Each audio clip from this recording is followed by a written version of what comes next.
when this car was being built back in 2008 in Italy, it was probably thinking, oh, I've got a great life ahead of me. I'm going to be driving around the beautiful streets of Rome, up and down the Italian coast, and I'm going to have a very stylish and good-looking driver behind the wheel. Well, that dream was shattered when the factory workers started installing the steering wheel on the right-hand side of the car, because that meant just one thing, and that is that this car was destined for Great Britain.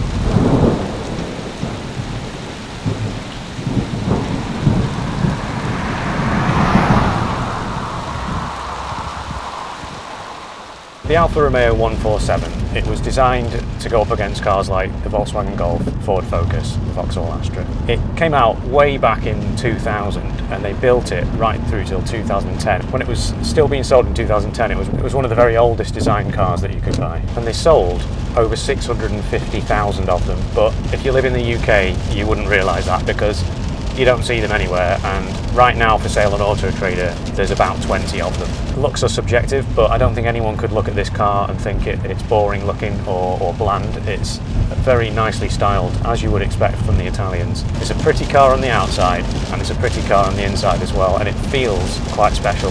There's seats which are very pretty, and it's something that, you know, Alfa and Italian manufacturers in general, they just seem to be able to build a seat that looks nice. And not only that, but these are in particular very comfortable as well. Probably some of this comes at a cost, as you might expect. Now, most people understand that Alfas are not necessarily the most reliable cars, and that is the case, but this particular car has done 146,000 miles. Apart from this incredibly awful sounding clunk from the suspension and the fact that it has to be topped up with oil fairly often, feels all right. I mean, the interior's held up well. The other thing that sort of springs to you immediately as soon as you turn the steering wheel is the steering's very sharp. It's quite a pleasure to hustle around the corner, and even when you're in town and driving about, it just feels very darty. And I'm already sort of understanding the appeal of the Alfa Romeo, even in this sort of very lowly, basic model, you know, a 147 hatchback. It's keen, this car. The accelerator is quite sensitive, and the car just responds very quickly when you put your foot down and hurls itself forward. You've got a really nice, pleasurable gear shift in this 5-speed manual. You could get it with a 6-speed as well, and also the automatic cellar speed gearbox, which is the sort of semi-automatic and one that ideally you want to avoid because it's full of problems. It feels pretty quick though. You know, I mean, for its 120 horsepower, I think it's just the way they've engineered the responses and things with the throttle and the steering and all the inputs feel just right, really. So there were two body styles: the 5-door hatchback with its rear hidden door handles, and a 3-door. It was available with a 1.6 or 2 litre petrol engine, or a whole host of different levels of power of the 1.9 litre diesel, from 100 up to 150 horsepower. Of course, there was also the barnstorming 3.2 litre V6 GTA, which is a whole different beast, and I'll talk about that car later.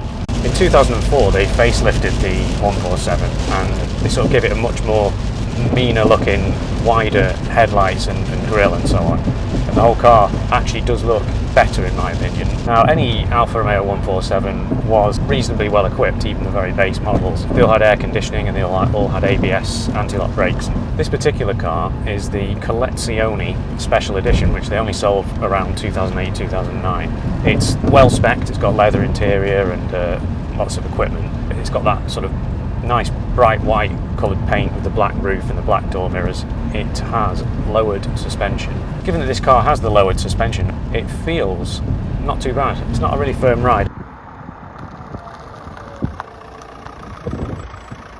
So, interior practicalities. You've got two cup holders, one that pops out of the dashboard, which is nice because you can hide that away. Now, it doesn't fit the fat bottom bottle, but it's not far off, and you could definitely get a takeaway coffee cup in there. You've got a little card holder next to it, a little thing down here for holding coins, a space behind it for various bits. There's another cubby hole inside this armrest, which folds up out of the way, which is nice. So you can use it on the motorway, you know, have your arm like that, or you can get it out of the way. You've got a glove box, which looks like it's going to be absolutely huge, but then you open it and a lot of the space is sort of not available.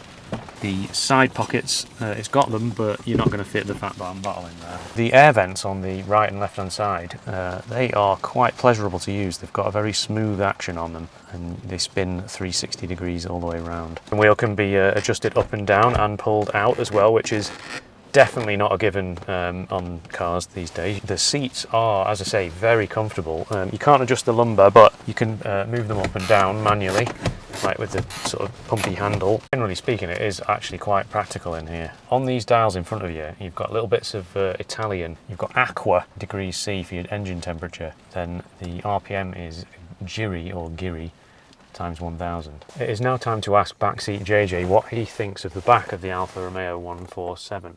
What have you got there, mate? Oh, these, yeah, this is my toolkit. This is Backseat JJ's toolkit. I've got the hammer for anything that doesn't move and should move, and I've got the duct tape for anything that does move and shouldn't move. To be honest, this car's been pretty reliable for its owner, Tim. There's only one warning light, just for the number plate light. Well, you know, you've always got to be prepared, haven't you? That's what I reckon. That's cheeky, that. Anyway, back seats of this car, pleasantly surprised in terms of headroom and legroom. I can sit behind JJ fine, and there's a little bit of room to spare there. I've got headroom as well. So despite this looking like quite a small car from the outside, I've always thought that they were a bit smaller than like a Golf or a Focus and stuff, but actually they're not. They're pretty much the same size. There's plenty of room back here. You've got little ashtrays, of course, because Italian.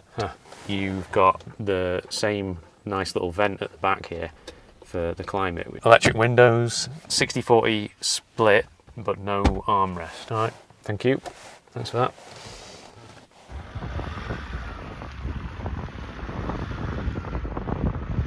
So despite this car's protestations when it was on the production line and it didn't want to come to the UK, according to Alfa themselves, an advert that was around at the time showed the car driving through the middle of a tornado and coming out of the other side unscathed. So I don't know what Alfa were trying to say with that advert, but perhaps that it's a very robust car that can handle any weather. So the 147 GTA, it was a 3.2 litre V6 with 250 horsepower going through the front wheels, and it had a wider body, and it was just a whole different sort of kettle of fish to this standard 147. And that really shows in the prices that these cars are available for today, because the GTAs are at like £15,000 or more now, and they really are becoming a very desirable classic car. Whereas this 147, you know, you can pick these up from 1,500 quid. And I also found that when researching the 147, almost all the information out there is about the GTA, because it's, again, the car that everyone wants to know about and cares about. And this poor old standard 147 kind of got left behind. I think they hit a good compromise with the performance and handling of this car, but also the ease of use and of driving it.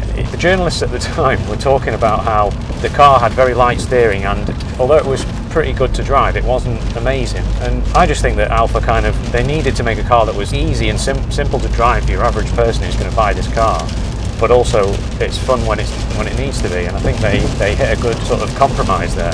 So that's the Alfa Romeo 147. It's a car that's largely been forgotten in the UK now, but it's an interesting piece of Alfa's history, and certainly a very affordable way into Alfa Romeo ownership. If you want to watch another video, there'll be one up there, and thank you very much for watching, and I'll see you in the next video.